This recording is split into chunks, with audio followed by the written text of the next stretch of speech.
බැහැපත් මිනිස්සයාගේ යාඥාවට මොකද වෙන්නේ? කියනවා බලන්න. තම මුළු සිතින් දෙවියන් වහන්සේට වැඳුම් පිදුම් කරන්න පිළිගනු ලබන්නේ ඔහුගේ අයදුම වලාකුළු දක්වා නගින්නේ. කියන්නේ මුළු සිතින් යාඥා කරන මිනිස්සයාගේ යාඥා වලාකුළු දක්වා නගිනවා. හැම ශුද්ධවන්තයෙක්ගේම තිබිච්ච බැහැපත්කම. දැන් සමහර අය ඉන්නවනේ ඔය ප්‍රොෆට්ලා ආරංචිනේ ප්‍රොෆට් සමහර පාස්ටර්ස්ලා ප්‍රොෆට්ලා මෙහෙම යන්නේ කාර් එකෙන් බහිද්දි කළු සොල්දාදු අන්තිනවා. හරිද? එනවා පාවට දානවා. දැන් බැහැපත්දී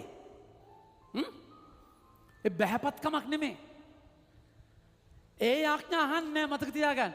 බැහැපත් මිනිස්සයාගේ යාඥා වලාකුළු විනිවිද යනවා. වලාකුළු විනිවිද යනවා. මතක තියාගන්න අපි පූජ්‍ය නෙමේ. ස්වාමිලා පූජ්‍ය නෙමේ. පූජක.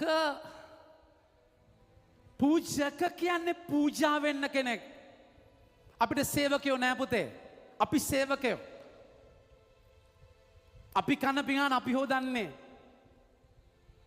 අපිට බැල මෙහෙරකම් කරුත් නෑ.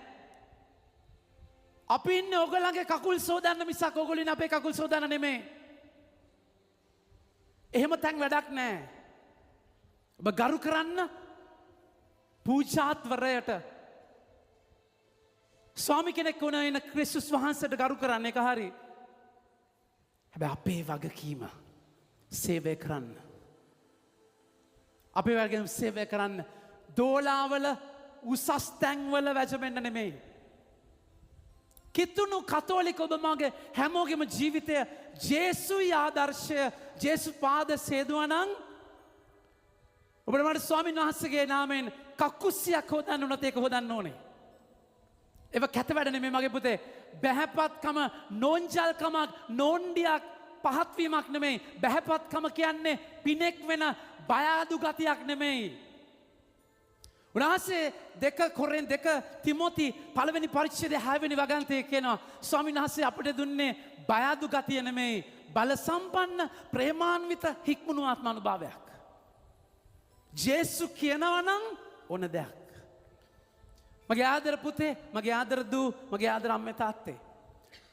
බොල් වී කරලද කෙලින් තියෙන්නේ?